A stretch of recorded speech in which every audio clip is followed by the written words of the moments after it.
Well, hello, everyone, and welcome to Birmingham Bible Church Worldwide.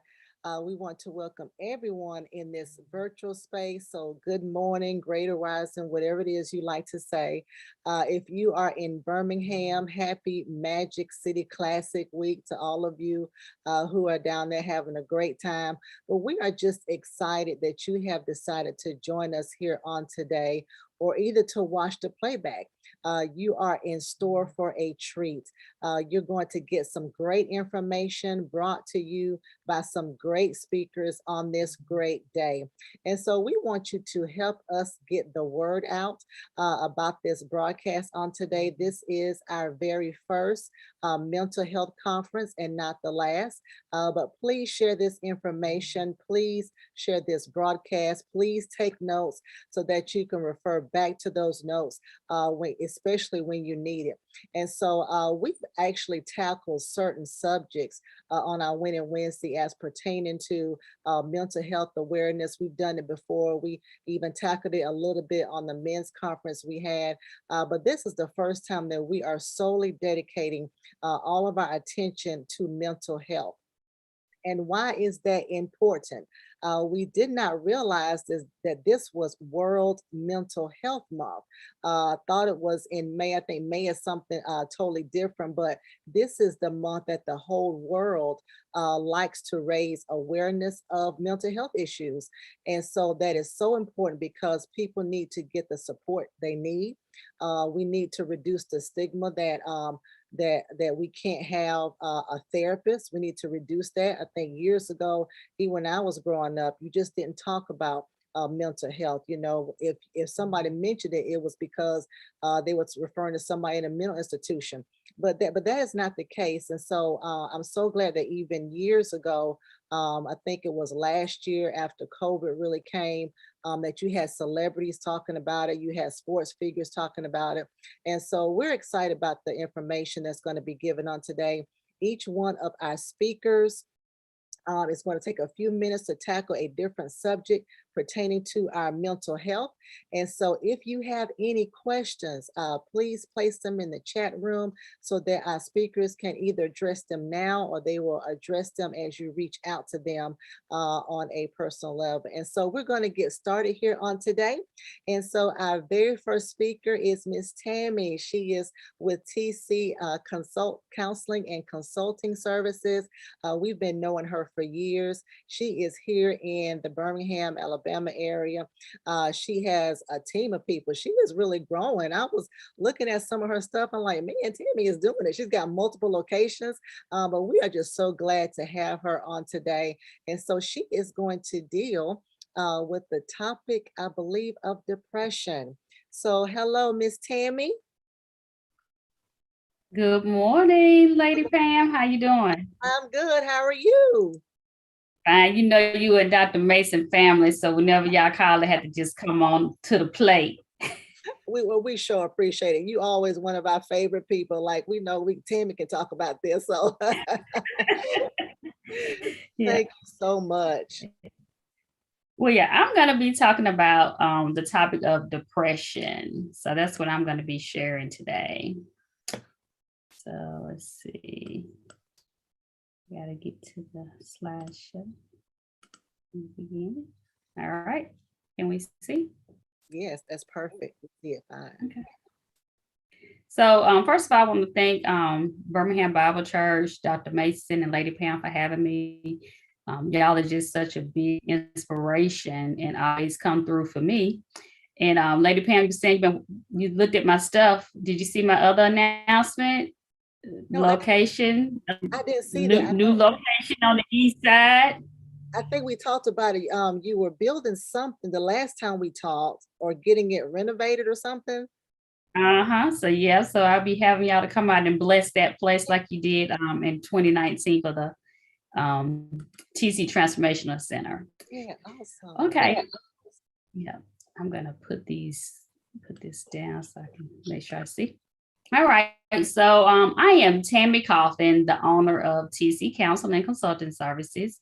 I'm a licensed professional counselor, and I have several other credentials. I have over 20 years of experience working with a variety of clients, from individuals, couples, families, and groups.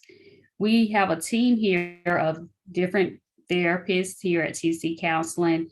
Our focus basically is the underserved community, and we specialize with working with a lot of behavior modification, trauma, getting kids back into the home with their parents. So that's kind of a little bit about TC Counseling. So we're going to jump right in and we're going to talk about depression today. Depression basically is a mood disorder that can persist, feeling of sadness and loss of interest. I think a lot of people use the term I'm depressed, and a lot of people sometimes you just can't identify with, well, what's causing the depression? Why are you feeling this sadness? Why are you feeling this loneliness? And we heard so much about this during COVID-19 because of the social isolation. A lot of people use socializing as a way of not kind of being in that box, and they needed that interaction. So a lot of people did become depressed during that time and still are today. Um, Sometimes it can be a brain disorder. It's just your state of mind. I always talk about mindset. That's why my logo is about transforming lives, because I feel like if you change your mindset, then it definitely will transform your life and it'll make you a better person. Depression in the United States, it affects over 18 million adults, 1 in 10. So we all know 10 people. So just think about it. One person in that 10 has depression. So that's a lot of people. If you're in a room with 30, then 3 of those people can easily have depression. It is the leading cause of disability for ages 15 to 44. Some people with depression, they just can't function no matter how much they try. But what's very alarming is that a lot of people are depressed. They die of suicide every 12 minutes. I know that we have been on, we've been preparing for this since 9:30. So just think about it. That could be easily with 3 people is 10:07. They have died from suicide because of depression. So those numbers are high. They're higher than you really think. A lot of times, too, in a lot of African American communities, we haven't talked about suicide. We've shied away from it, but it's becoming a very common topic now, where a lot of us are committing suicide because of depression and feeling overwhelmed. Some major causes of depression, sometimes it's just life changes. Things may not be going the way that you feel like they should go. I know that me, myself personally, I kind of experienced a little side of losing my cousin during the pandemic because she was my closest family member. And it just made me very sad because we grew up together. That was that was like a childhood person in my life that I socialized with as family. So, things like that can cause depression. Even get promoted, you think, oh, that's something good, but sometimes the stress of a new job can cause depression. Health issues. I mean, gosh, I don't know how many times you were on social media and you saw that someone, I should have put COVID in here, but someone has died from COVID. I mean, had COVID, not knowing how to battle that COVID, the feelings they had from that, the after effects of that. So we think about heart attacks, you just getting that diagnosis of cancer, things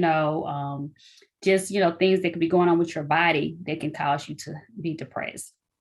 Some people have a family history of depression, just known to know that it kind of have a lot of that chemical imbalance in your family, and it's making a lot of people in the family just feel down. And sometimes too, that can go from different areas to just from knowing that history of what you need to do to make sure that you're managing your depression. Certain medications can cause depression. A lot of times people get on medication. I watch, when you watch those infomercials about commercials and they talk about, well, if you take this symptom, it may cause a whole list of issues. And I always say, well, dog, should you even take the medicine? Because sometimes the after effects may be worse than what you're dealing with. So you have to deal with that. So yeah, my leg is hurt, but now my eye may fall out from this medication, So you just have all these issues of, oh man, do I want my leg to hurt or do I want to be blind? So sometimes you have to look at those things and you have to see, well, what's going to be best to get me stable. Some people use alcohol and drugs, which, basically that worsens your depression. And then sometimes you can just occur for no reason. Sometimes people just don't know why they feel like that. Why do you feel sad? I never forget, I was sitting there with one of my clients and I said, well, what's causing you to feel this way? She said, well, that's why I'm here to see you. I said, well, I can't tell you why you feel this way if you can't tell me your symptoms, So sometimes people just don't know why they're feeling depressed, why they're feeling overwhelmed, and it's one of those things where you have to kind of just try to do that timeline and figure out, well, what happened on Monday to make me feel this way on Friday that makes me feel like I no longer want to be here. I no longer have family support. What's making me feel this way? And sometimes that, you have to do some deep soul searching and realize that from Monday to Friday, something happened between Tuesday and Thursday to make you feel that way. And sometimes we've been living with things so long that we just feel like it's a normal feeling and emotion. And once we realize that, hey, this is what's causing me to feel this way, then maybe I need to do something about it. Sometimes those symptoms can you just feel hopelessness. You just feel like life doesn't matter.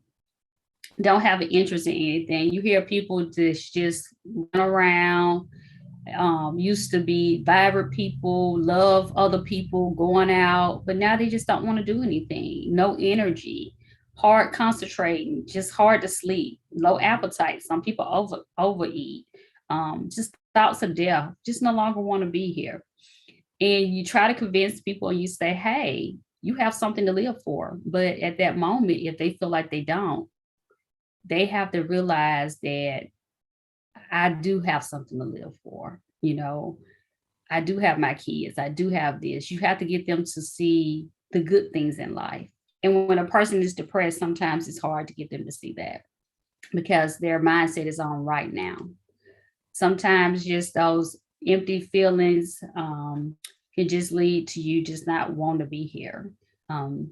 Just don't enjoy anything anymore. You don't want to be with your friends. You don't want to be with your family. You have all this sense of blame and guilt, loss of self-esteem, crying spells. Symptoms vary from person to person because sometimes, depression can look like, well, this person is an overachiever. They're steady going, but when they get home at night, they're crying every day. So just because they're not laying in the bed doesn't mean they're not depressed. Some people mask it very well. You hear all the time, especially you think about the celebrities out talking about it. You think about the roles they played in and who they supposedly are, but they're human. So they may be out in the world as one person, but when the door closed, who are they? Who are they? Who are they then? What are they dealing with? Because at the end of the day, we all are human. We all have feelings. We all have emotions. And I always ask my clients, especially my little kids, if you had 3 wishes, what would they be? A lot of times, they say all these different little things. But the number one answer you get us a lot of time is money. If I had more money, I'd be happy. And I have to tell them that doesn't cause happiness. You still could be depressed. You still could be bipolar.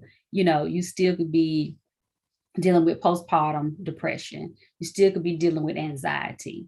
So sometimes our sense of reality makes us feel like if we had certain things, we wouldn't have these emotions. And what we have to realize is that our feelings are valid and that when you're feeling these feelings, you have to know how to deal with them. Some physical complaints of depression. A lot of people, like I was saying, just kind of lay around, don't do anything, neglect responsibilities. Sometimes you'll see people that, normally kind of keeping themselves up. Their appearance may look a little different. They just can't remember anything, can't concentrate, suicidal thoughts, difficult making decisions. Those are some of the physical complaints.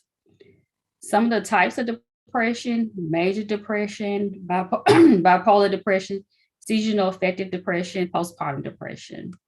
So with major depression, this type causes symptoms that, they can begin suddenly, but possibly triggered by loss, crisis, or change, interfere with normal functioning, trouble getting to sleep or feeling sleepy during the day, continue for months or years. It is more common for episodes to be long-lasting or to occur several times during a person's life. So these people probably are the people that are really, really down, really missing days from work, not interacting at all. Sometimes of these people. Bipolar depression. This was alarming when I read about this. Bipolar disorder affects 2.6% of the U.S. adult population, or 6.3 million people. That's a lot of people. I know we use that word termly. You must be bipolar because you have ups and downs. We use it loosely, but at the end of the day, it's a real thing. Some people have chemical imbalance where that one minute, they're nice to you, the next minute they don't even want to be bothered with you. It can start in early teens, early adulthoods, but adults sometimes get diagnosed with bipolar, and it can last a lifetime. Sometimes, people do medication for these things, but at the end of the day, you still have that disorder. Seasonal affective depression. We're going to see this a lot because when the season change, It's not light as long as it is. So we're gonna start seeing this because your body has to adjust to the fall, to here it is dark at 4 o'clock in the daytime when it's normally not dark at 8 o'clock. So sometimes you do have effects from that. Postpartum is common with women who have given birth. You hear that a lot. You think, well, they have a baby, they should be happy, but sometimes women body goes through different changes to cause postpartum. So some treatment for depression, medication. A lot of times we don't want medication because, like I was saying, sometimes of the other side effects, but sometimes you need a little something to kind of get you balanced. That's kind of what I tell my clients. They're like, well, I don't want to do medication. Well, if you've tried all these things, sometimes you need a little something to get you balanced. It can ease the symptoms, can help you return to normal. Sometimes you have to change medications too. You can't, sometimes it may be too strong or may not be strong enough. But, at the end of the day, it's not a habit forming. You can just do it to make you feel better. Psychotherapy counseling, just discussing how you feel. Then somebody understand what you're going through. It can be interpersonal to work on your relationship or cognitive behavior to help you change your thinking. Because counseling is important too. It's an important piece of the puzzle because this person is a non-judgmental person and you can tell them anything and it's going to be confidential. Some strategies for coping with depression. You got to think positive, because sometimes let's replace these negative thoughts of how I'm feeling to make me feel better. Sometimes deep breathing, meditation can help you feel better. Getting rest can help you feel better. Exercising can help you feel better. Doing a well-balanced diet. Limiting screen time on social media. I have some clients that we talk about social media, how sometimes they look at a family, a wife, a husband, and a child, and they feel like that makes them depressed because they may not have that. So when I have to tell them, I always make this little joke, but I said, does everybody post everything that's bad? No. I said, a lot of those people that are posting, they may be the main ones in here on my couch that don't even like each other. So sometimes you have to realize what's real, what's not real. And just because that's their life doesn't mean that it can't be your life and it can't be better. So just, being mindful of that. You got to learn how to relax and recharge. Set aside time for yourself. Keep a routine. That helps with your depression, helps with your anxiety, helps with your mental health. You got to keep calm and let's pray together. You got to use your spiritual life for support. That's very important. And Pam, you said what I was going to say at the end. It's okay to have Jesus and the therapist too, because that's very important. When I get people, especially people that come to me, a lot of times they're like, I've been praying about this and it hasn't changed. And I was like, well, it's okay. It's okay for us to talk about it because sometimes you need someone right there to give you some tools and strategies to help you. All right. And then I had questions and answer. So if you'd like to reach out to TC Counseling, we can be reached at 205-224-4387. Our website is www.tccounselingservices.com, or you can email us at tc@tccounselingservices.com.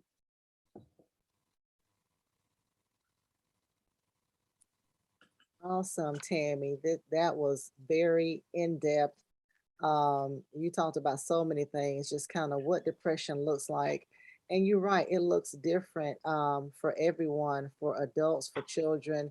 And I think, like you said, during COVID-19, I think it really just kind of put the spotlight on it because, like you said, we were now in the home with our family like 24/7. And so a lot of us were trying to adjust to that with all the kids being home and the spouses being home and everybody trying to work from home, go to school from home.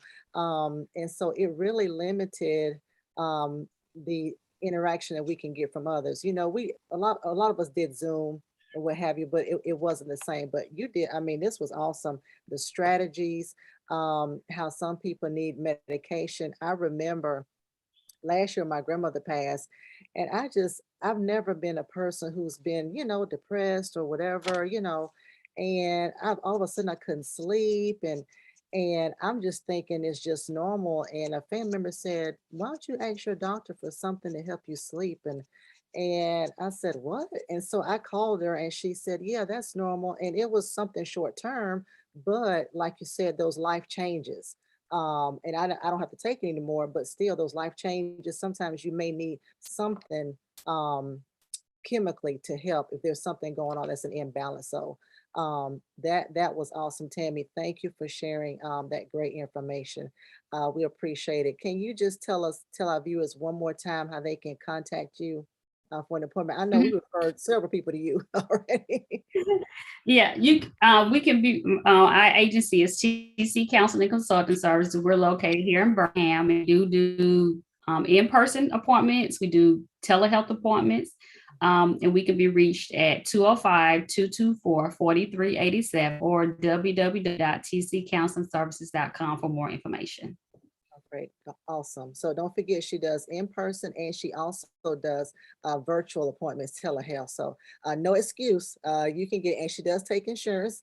So you can get with her on that as well. So thank you so much, Tammy. We appreciate it. All right, and next we have Mr. Demario Overstreet. I actually met him through a mutual friend, and so we connected. He seems like a really great guy. I'm gonna let him give you his information, his bio. But I was teasing him earlier because he has degrees in psychology from Alabama A&M. So I was teasing him about the classic, and so all of you who are Alabama A&M fans, this your peeps on right now. So you need to make sure you listen to him. And so he has done a lot of work, just reading his bio, just with Black men, with people suffering from drug and alcohol addiction. I think he's done group counseling. Right now, he is doing a postdoctoral research fellow at Harvard Medical School, at Brigham and Women's Hospital. So that's a long title. I'm gonna let him just kind of give you his experience, and then he is going to talk about the subject of anxiety. So hello, Demario, Dr. Overstreet. Hello, hello. Thank you so much for having me. Yes, sir. Thank you so much. Thank you for joining us on today. Tell us a little bit about yourself, and then you can go ahead with your presentation as well. Okay. I completed my bachelor's and master's at Alabama A&M University in clinical and counseling psychology. I went on to pursue my PhD endeavors at UAB. I majored in behavioral neuroscience. So I'm here now doing my postdoctoral fellowship in anesthesiology at Harvard School of Medicine and Brigham and Women's Hospital. Awesome, awesome, awesome. Thank so you. You're gonna move back south when you get through with your fellowship? It depends on how bad this first winter is. I got you. So I'm in cold Boston right now, for those who don't know. Yeah. Yeah. Okay. chilly. All right. Awesome. All right.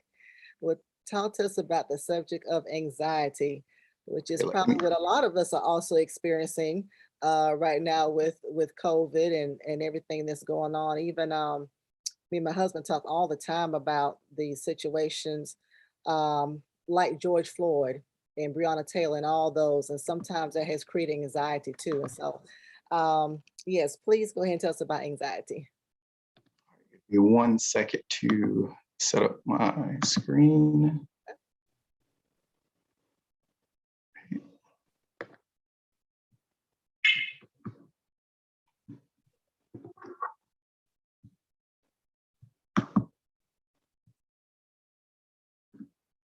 Can you all see anything? Yes.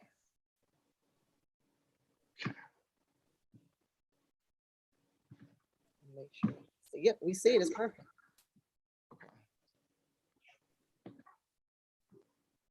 All right. So I've given you a little bit of information about my background, both in psychology and now in neuroscience. So I just want to talk a little bit about, very briefly, anxiety and you. And I stated it, entitled this presentation this way for a reason. First things first, as I navigate through this presentation, I would like for you to keep in mind this one question. You don't have to answer it now. Think about it throughout the presentation. And then again, once we finish the presentation, what is your relationship with anxiety? So with that question in mind, think about these next few slides. What is anxiety? Well, anxiety is the body's natural response to stress. It's typically characterized by a feeling of worry, nervousness, or unease. Right? About an imminent event or future situation with an uncertain outcome. Often we spend time ruminating on things that we have absolutely no control over. That contributes substantially to anxiety. How does anxiety feel? What are some physical or physiological symptoms of anxiety?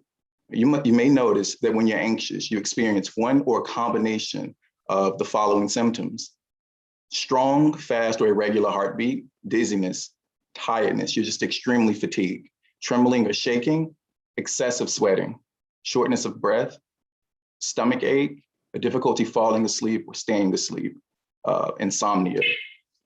And some of these, as Tammy mentioned, will present in depression as well. Right. But my question now is anxiety always negative? And the short answer to that question is no. There's actually a healthy level of anxiety. Good stress is known as eustress, right? And it's the moderate or normal psychological stress interpreted as being beneficial to the person who experiences it, right? This type of stress causes you to be motivated and excited about life. So again, what's your relationship with anxiety? Are you experiencing eustress or is it distress? What are some examples of this eustress that I'm speaking of? Giving a presentation, like right now, an exam or a test, a first date, all right? The anticipation of these events could bring about some anxiety. However, if your relationship with anxiety is good, if you're giving a presentation, you may prepare better. You may practice more. If you're taking an exam, you may study more. If you're going on a first date, hopefully this will encourage you to take a shower, dress nice so that you can impress the person that's sitting across from you at the table. So that's eustress, and these are some of the examples of eustress. When is anxiety considered a mental health concern though? When is it clinical? So we deem most mental health conditions to be clinical when they drastically impact your daily life or ability to function. Anxiety is clinical when it becomes overwhelming and unmanageable, and it appears unexpectedly and frequently throughout your day. What are some ways to manage anxiety? One way is to learn more about anxiety in order to better address it. Relaxation techniques help quite a bit. Correct breathing techniques. Counseling is extremely important if you're experiencing anxiety at levels beyond what's deemed to be healthy. If it's no longer benefiting you and causing and like drastically impacting your day, counseling may be a great option for you. Dietary adjustments, again, as Tammy mentioned, but specifically, in addition to establishing a healthy diet, you also want to limit or avoid alcohol and caffeine when you're feeling anxious. Exercise is extremely important, and creating a healthy sort of schedule for yourself and a healthy exercise or workout routine is extremely important as well, especially if you're going to do this in the morning. It helps you set the pace for the rest of your day. And in situations where your anxiety is a clinical issue, medication, and I always, Tammy, you correct me if I'm wrong, but medication in combination with counseling and therapy is extremely important. There is no such thing as a magic pill. So you will have to do some work. I encourage everyone, if you're interested in, if you think medication is an option for you, also always consider therapy in combination with this treatment. All right.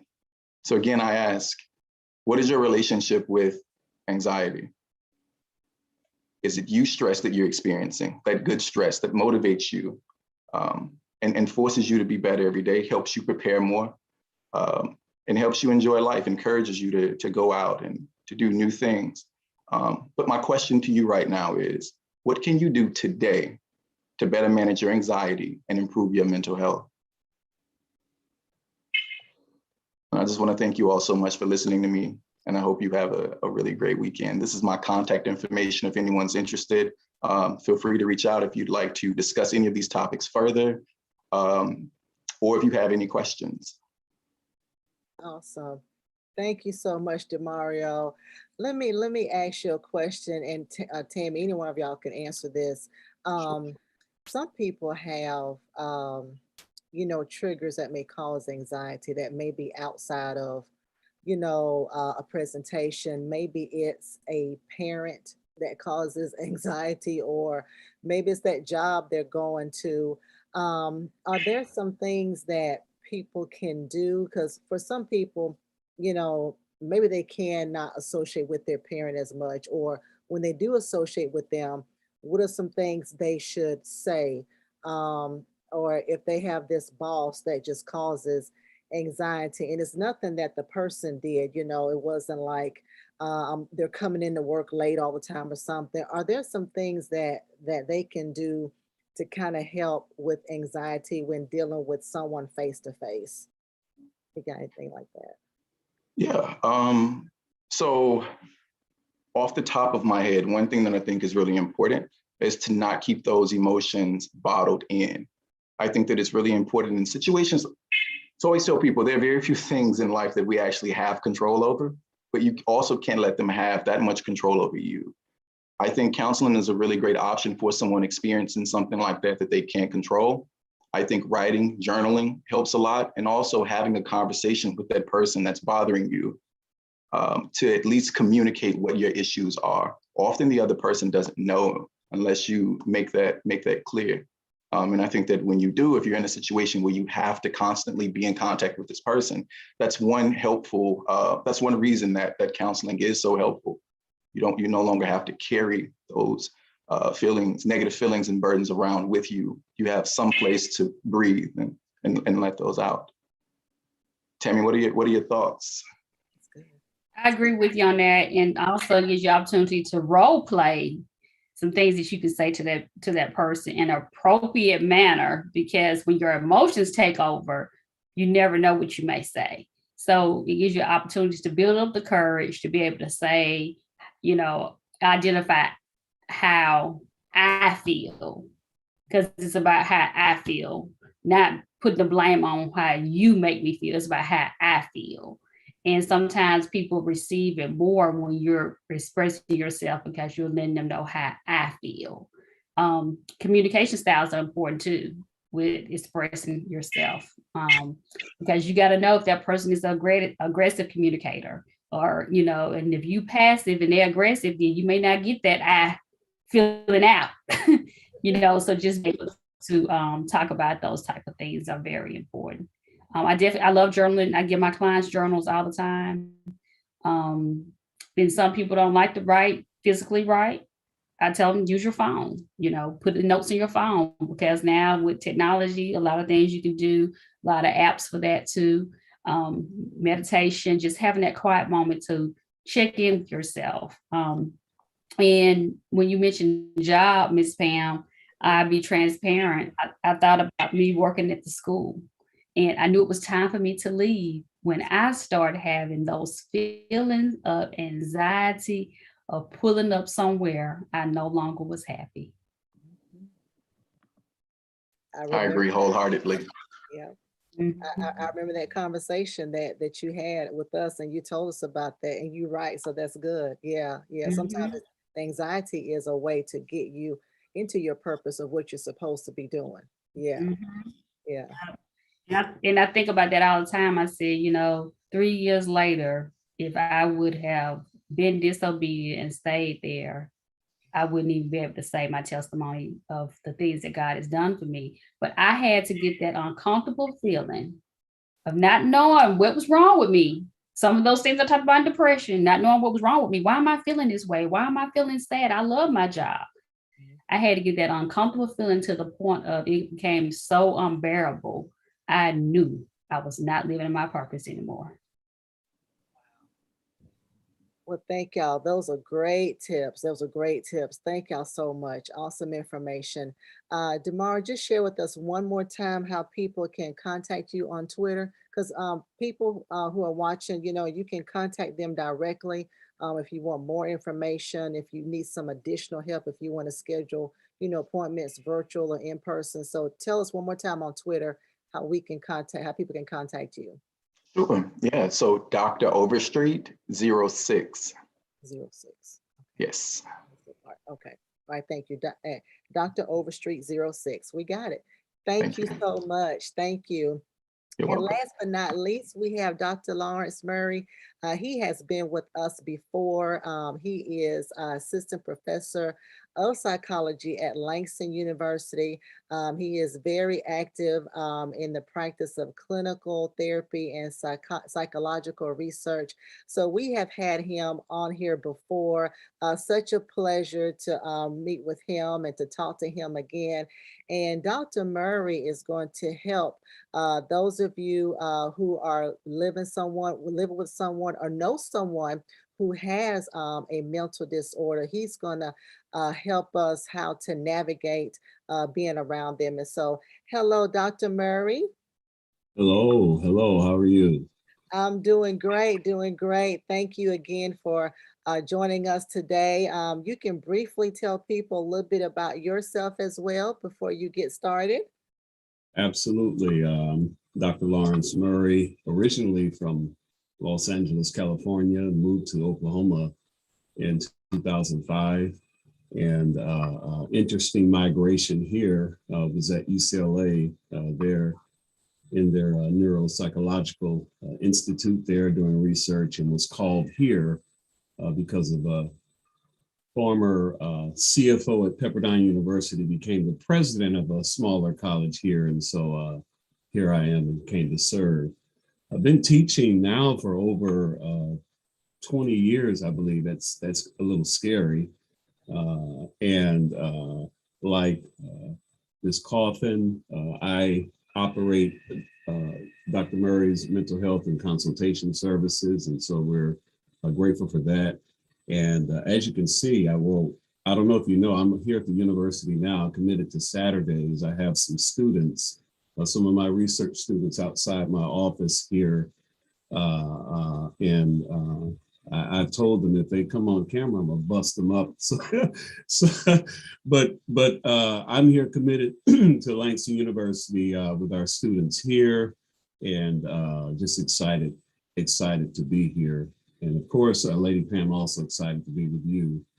And I'm extremely honored to be with Dr. Overstreet and Ms. Kaufman. So this is awesome. And I have the tie-in of talking about loving someone with a mental disorder. And my colleagues before me so wisely stated some things that I don't have to do a lot of work in terms of just establishing things other than just giving you a frame of where I'm going, just to get to how to love someone. And I think because my PhD is in clinical psychology, and like Dr. Overstreet, just very wedded to the clinical processes, and in particular, the neuroscience, the brain and behavior, that central nervous system that ties us to what we do. But I want to step out of that before we even talk about how to love someone with a mental illness. Just look at some definitions that I regularly use. If we want to define it, there's so many definitions that can help us, but a person will just have clinically significant behavioral problems. I usually look at that according to the DSM-5. That's kind of what I'm referring to. And so there is a prevalence in etiology and of course, a length of symptoms that they have to have for a certain amount of months. Of course, as we've heard through the great presentation of depression and anxiety, it's distressing, and that distress causes pain. Of course, I'll run through this very quickly. Dr. Overstreet mentioned it impairs your functioning, your overall, I would call it a GAF, my global assessment of functioning. Usually there's a number for that person that has a disorder, And they used to show up to work, now they don't. They used to be very productive and other things, now they aren't. And then, of course, if we look at mental illness, before we can even love them, I am a proponent of this multi-path perspective that I think all clinical persons are, where we have to look at every individual through the biological, psychological, social, and socio-cultural dimensions, you know. I'm very wedded to the biological processes because I enjoy that. When we start talking about neurotransmitter substances and what they do and naturally do, and then how people can exacerbate them or mimic them or things of that nature. I'm into that, and that's and I have students laughing out there now. I'm so into that. I gravitate to that, but then I have to obey what the other professionals on our call, Lady Pam, will purport to, and that is the psychological, social, and sociocultural, where this comprises of this person that has been diagnosed with a disorder. And so looking at all of this is I think, in a sense, enough to keep a person busy in terms of looking at them as a whole person. But one of the things I wanted to say is not to be confused with weakness of character. And there are ways that we can normalize a mental illness, but I'll refrain from that. Just look at the facts about it. It has nothing to do with intelligence. Very quickly, can happen to anyone. Very quickly, chronic but not contagious. And that has to really to do, again, I'm gonna talk about love, Lady Pam, but again, it has to do with the idea that no one wants to be around you, and there is work in dealing with those that are mentally ill. But then in many cases, and I know the other professionals on the call will definitely add into this. So it's difficult to diagnose and treat, especially when that person is a kaleidoscope of things. And it's one thing to put them on 5 axes in terms of what we would do to assess them and to write out the implications. But it's another thing to, there could be some comorbidity issues and dual diagnosis issues. And like our colleagues just talked about, they can have both anxiety and depression. I think they kind of coexist at the same time in many instances. And so again, that's there. It can be treated. The mentally ill are not dangerous, and should not be confused with terms like psychopath or sociopath. And so, but let me get to, and I'll put them all here and talk about them each, what my assignment really is. And I think it's important because I know we're people of the spirit. And one of the overarching calls that I have, I'm not even ashamed of it, even here at Langston University, and of course with my brothers and sisters on the call, is that the Apostle Paul calls us to walk in love. I really need to say that because I'm dealing with, how do you love someone with mental illness? And then I cannot assume that everyone is going to apply the same kind of love that a child of God would.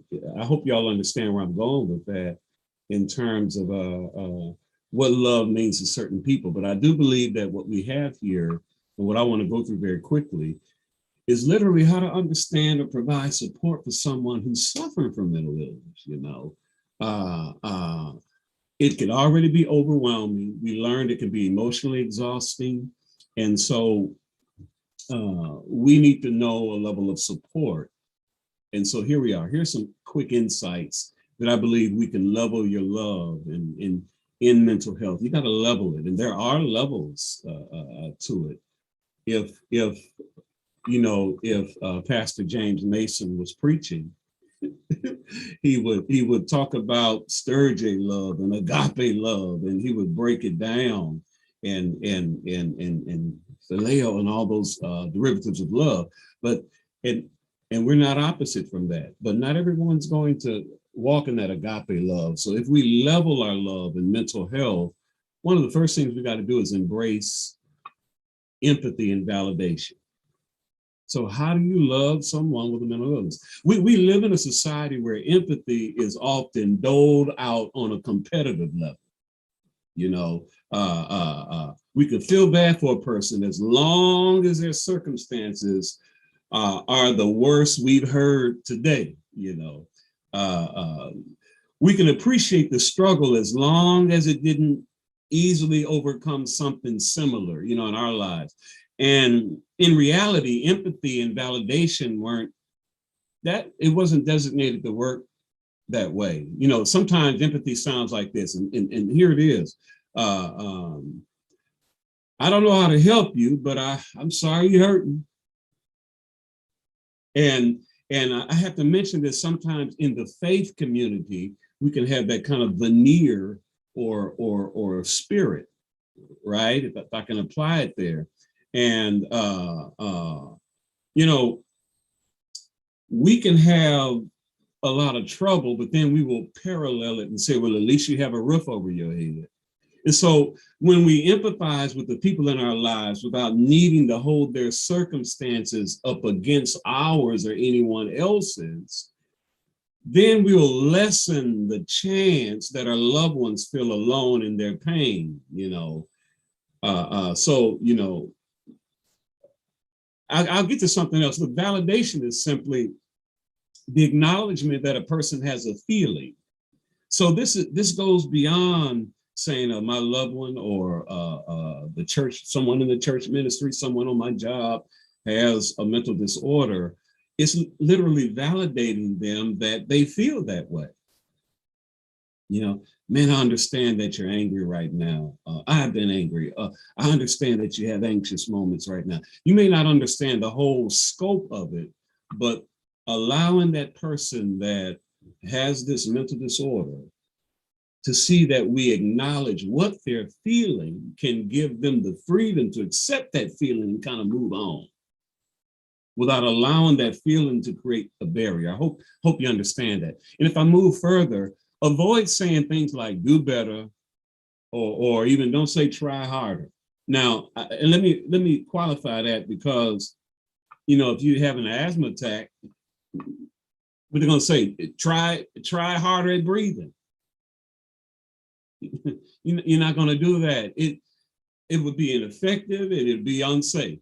But when it comes to matters of the brain, Dr. Overstreet, we have, I'm going to just say this, we have adopted the sentiment that grit will get us through. And I just informed you, you know, I'm kind of wedded to the biological process. And some people with mental disorders, and I'll get to it later, you see it on there, educating yourself. But you have to stay away from the sentiment that, you know, you'll get through. Just develop the grit. Now, that's flawed logic. And your loved one's mind, or the person that has a disorder, their mind is valuable and vital to controlling their ability to get well. So that's kind of the rationale where I'm coming to. So when someone's having an asthma attack, since I use that, or they can't breathe, you know, we act fast, we give them the medication they need. Sometimes we give them adequate time to breathe, and we give them space, don't we? Well, mental illnesses are scientific, physiological illnesses that need to be treated in such a way for wellness to be achieved. And so it's very critical that you don't put upon their shoulder or anyone's shoulder the do better or try harder concept, because then you're telling their brain to get grit. And sometimes those things are, if I can say, dopaminergic. And I don't want to start mentioning all of that we avoid because we're faith people. Let me just say that. And Lady Pam, you mentioned it in praying. So again, we have to obey our bodies, even the mind. And then educate yourself. So educate yourself about the symptoms. Each mental illness, like all illnesses, and in my estimation, in my DSM that I use weekly almost, is 250 categories in there of mental disorders. And so, we don't want to start mentioning and cataloging and chronicling disorders that, I think the two that we've heard are the top, especially since now most of my clientele are Army, Navy, Air Force, and Marine service women and men for PTSD and other things like that. But each mental illness, like all illnesses, has its own specific set of symptoms that manifests in seasons of struggle. So you heard the seasonal affective disorder. My brother lives, Miss Kaufman, in Portland, Oregon. It's always gray and raining out there, and in many cases overcast. And so you're right about that seasonal affective disorder. But what's so interesting about it, even a person, Dr. Overstreet, with an anxiety disorder may have difficulty concentrating, or feeling fatigue or restless or irritability. And even those with PTSD have a hard time staying present or having negative changes in their current belief system. And so one of the last things you want to do is not know about the symptomology. In particular, anxiety, the triggers. I've been in classes and have seen panic attacks come. I've seen because, the sympathetic and parasympathetic systems are undeniable. That's physiological. And so the sweat, of course, you can't see heart palpitations, but you certainly, and Dr. Overstreet, I'm sure you know this, you certainly understand what's happening in that limbic system and those types of things. And so the average person, though, as I hasten to move forward, needs to be understood. And so educating yourself about the symptoms and not falling into the African-American stigmata of mental disorders should be what an individual should do. And then in conjunction with that, so I can move forward, is research a lot of treatment options. And once we've faced the reality that you have a friend, loved one, or whoever it is with a mental disorder, research the symptoms. We talked about depression today, and if we can just stay on topic, you notice they can't get out of bed, and you don't want to take things like that personally. They don't love us anymore. Don't take it personal. Is another idea. So research the treatment options, right? There are a myriad of treatment options for people suffering from mental illness. We've heard medication. I'm a strong proponent of medication and psychotherapy. That's the very reason why the medication will do one thing, but you need a therapist who's competent for the thinking errors that can occur as the drug biodistributes. And it does have to biodistribute, and that's a different process. And then a lot of people, there's a lot of self-medication in conjunction with being medicated, and that's another topic altogether. So you should not, integrate certain types of street derivatives and things of that nature. And then if there are, in the work that I try to do, even with the families that our consortium treats, we try to provide this wraparound therapy. And so it's not just the sufferer, but it can be the family. And the family understands triggers and things of that nature. And then, Christians need to meditate. I'm going to say this and step on, something, we can't meditate. And it's transcendental meditation. It's Eastern philosophy. No. And this is not that's error biblically. We are supposed to be meditative people. We're supposed to be mindset people, and as people of faith, if we're going that level, the scriptures are replete with mindset stuff. And then moving forward to end, don't set a timetable. There's no magic time frame for wholeness. There's just not. Certain mental illnesses ebb and flow for many years, you know. And so believing that that person will be better in a few weeks or months is a setup for hardship. It's a setup for hardship.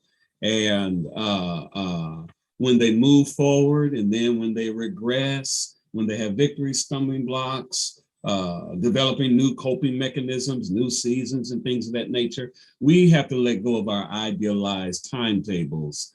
And so in families, sometimes we want our loved one to get better, and it just doesn't happen on our timetable. And then lastly, we just need to encourage outside support.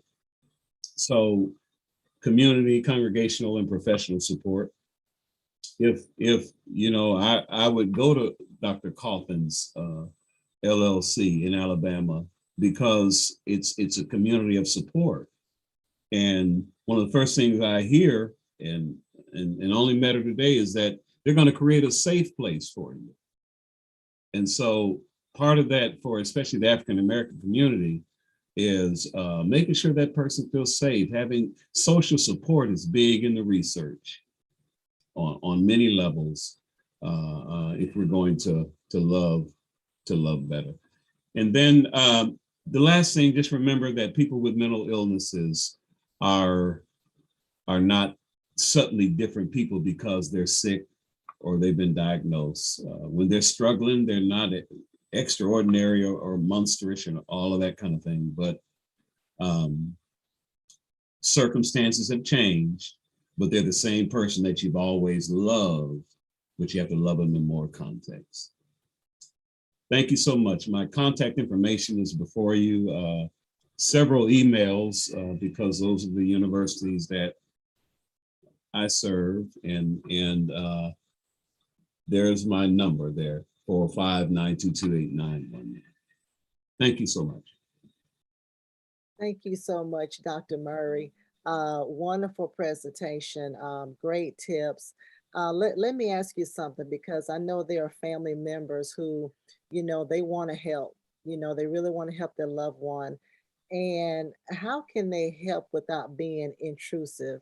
So I was thinking of an example of, you know, maybe someone whose family member is depressed. And so the first thing they probably want to do is, hey, come on, let's go here or let's go there. And I don't know, the loved one could be like, I don't want to go, leave me alone. How can we help our loved one without being just pushy, if that's Yeah. a lack of a better word? Wow. Tammy landed on it earlier. Sometimes they're in a context where that anhedonia, they're unable to express joy. Yeah. And sometimes the loved one feels joyful, they're up, they're exuberant, and they get incredibly affronted when the other person doesn't feel that way, and they can't push them up to their status. And so there needs to be, you don't need to be a Debbie Downer, but at the same time, you need to understand that person's down. And once you actively listen, and Dr. Kaufman, you may have more to say about this, but once you actively listen and give them that safe place, that's what that person needs. They don't want to even get out of bed at all. And so they want you to be right there with them in that here and now. And that's what I would say with that, rather than pushing them to your level of joy or exuberance. And sometimes people do just want to be heard. Like I said, just to know that their feelings are valid. Because if I'm up here, everything's going good, you know, I have a good job, I have money, I have this and I have that, you know, I feel like life is great. But the other person, you know, they may have gotten their notice that they're getting ready to be evicted. They don't know where they're going to live, where their kids are going to be able to stay and finish out the school year. Then life is not great for them, but they may want to share that information with someone that they trust without judgment, and just need somebody to listen. I agree with. Oh, I'm sorry. Oh, I'm so sorry. I was just going to say, I'm sorry, Dr. Overstreet. I was going to say, by way of transparency, when my brother died in 2013, you know, now I see a therapist as a clinician, so I don't want to hide that. But one of the things I did, you all, because I happened to preach the gospel, I kind of fell back on, hey, I do funerals, I know about death, and so on and so forth. And Tammy, one of the very things I did was I went down. And what was so interesting is that you can know all of the information, you can have all of the skills and clinical skills and all of that, but then you still need to be in front of that person that's competent, and like you said, that's really going to hear you. Once you're heard, man, that creates that ease. That's all I was going to say. Sorry, Dr. Overstreet. No. I was actually just going to substantiate the same thing that you two were both saying about sometimes the person just wants to be heard. You two both understand completely how important making sure that sort of like the Rogerian thought process of therapy works. Therapy is patient-centered, right? And I think it's important to have those conversations to ensure that you are benefiting that person in the way that they want to be benefited. You're listening to them, they do feel heard, and that they're guiding their own progress. That's extremely important. Often, like, we negate what they need, and we immediately start, providing them with information from from like something we may have read off the internet, or we've talked to someone else, but still you never considered what this person needed. So, and I think that point ties in both what Dr. Murray was saying and Ms. Kaufman. It's really important to speak with them to ensure that you are providing them with the information and the help that they need. Also, that you're validating their experience. Dr. Murray, you spoke a lot about invalidating the experience of someone you love who has a mental disorder. I do have a quick question for you, because I do think that that's an important point. What I would like to ask you is, what is the negative aspect, the downside of invalidating the experience of someone you love with a mental disorder? It further, in my opinion, it puts them further in that condition. In particular, you both mentioned it, the cognitive distortion aspect, and you may have to wax eloquently on that, but I've experienced where if you invalidate it, they're going to go further into that cognitive distortion belief set that I'm nothing, and then what I have is not important to other people in terms of listening. That's how I would answer that, I think, Because I thought about it when you had your comment of that statement, you need to do better. Like that's part of that. When that child is acting up at school and you don't know why, and the parent comes up, you need to do better. You know what you're supposed to do, but what is causing that behavior? And so when you do have that mental illness, I may not know that I'm, as a kid say, I don't know if they still say it now, spasm out, or wherever they used to say, call it, that I'm in a whole nother world and that I just acted out on you. And I'm getting told I need to do better. Well, what is really wrong? And that brain logs that. It's like, we'll think that way on this call, but then others need to know the brain is always learning and it adapts those changes, whatever it is, and so if a person does do that, the other person is extremely important. If I'm going to Ms. Kaufman, I'm going to her services, I'm giving her that power. And so she's interacting with my brain. And that's why a person goes. That safe place is so important. But again, I'm looking at the first rung of that multi-path system. It's important that the central nerve, you're going to always trigger that central nervous system with beliefs and And then you have to consider how that person's values, their culture, what values and beliefs and things handed down are already hardwired. So anyway, just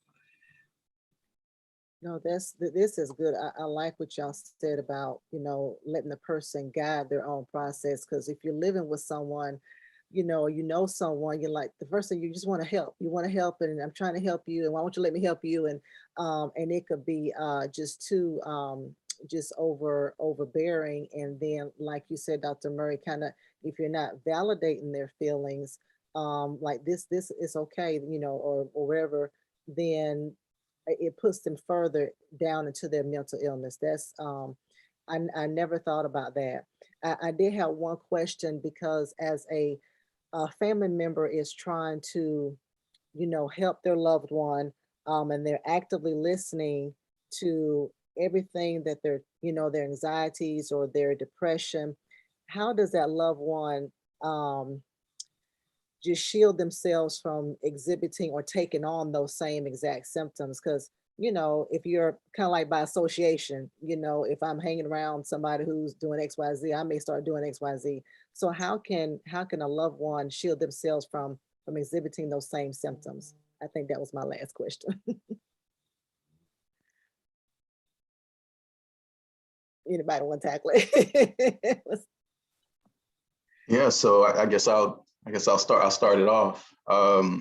I think that it's extremely mentally taxing and exhausting sometimes to deal with a loved one who does have a mental disorder.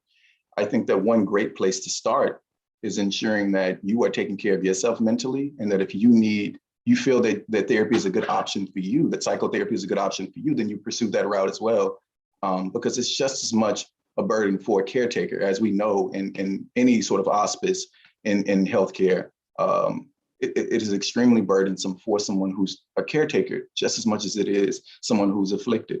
So I think, ensuring that you are taking care of your mental health, and you're receiving counseling, and they have groups for individuals who are caretakers, or, on Facebook, whether that's a Facebook group or somewhere you can go in person. I think taking those steps to ensure that you are protecting your emotional and mental health is extremely important. And my comment to that is self-care is not selfish, because sometimes you have to step back from the situation and realize what it's doing to you. And it doesn't mean that you don't love that person, but you got to make sure that you stay in a good place. So you got to remember self-care.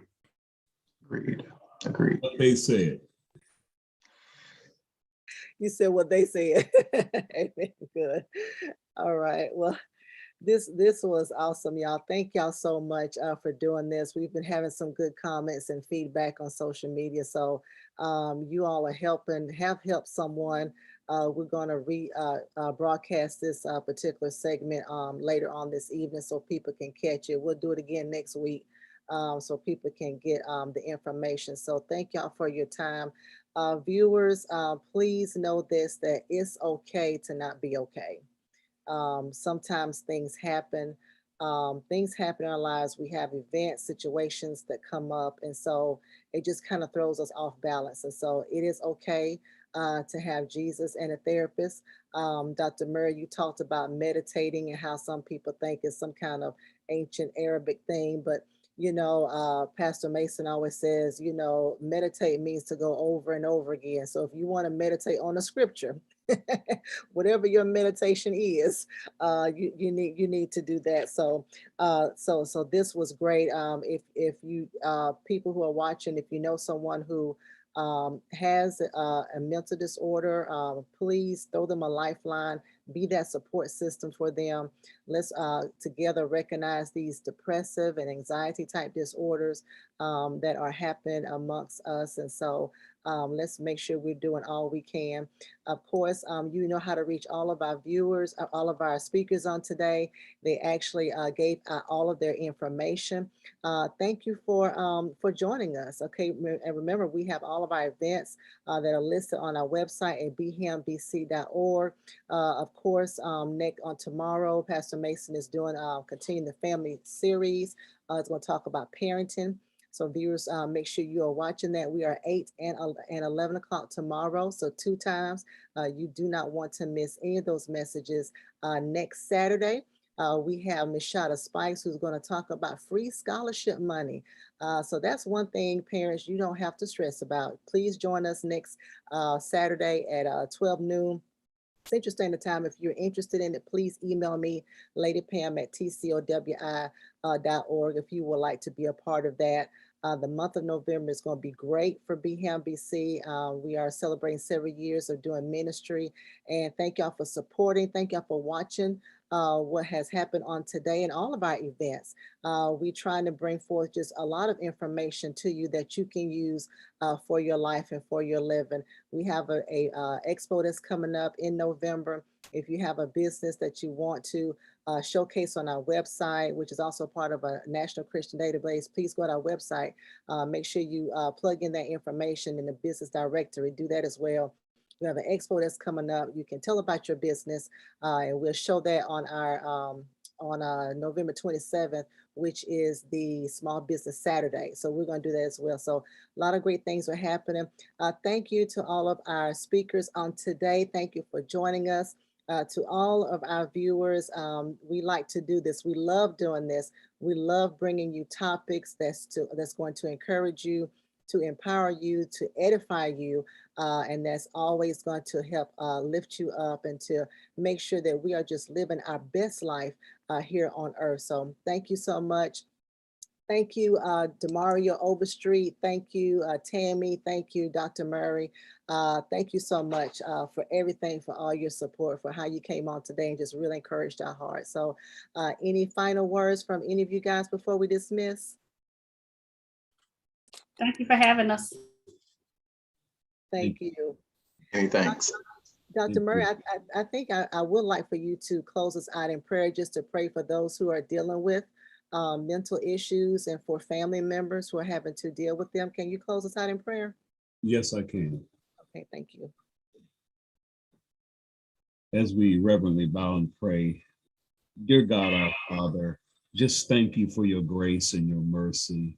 Above all, Heavenly Father, for your servants, Tammy, and for your servants, Lady Pam, and for your servant Mario, and Lord, even me, just thank you. And the Father, bless them in Alabama.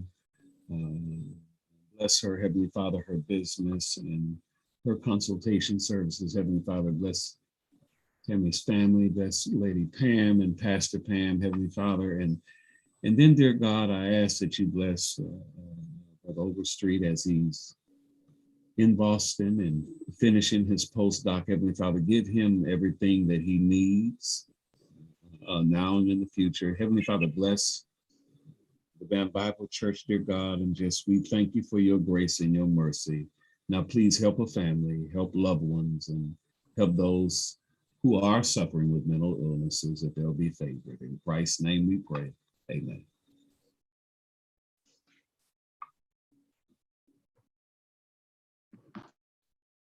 All right, thank you so much. Have a great week.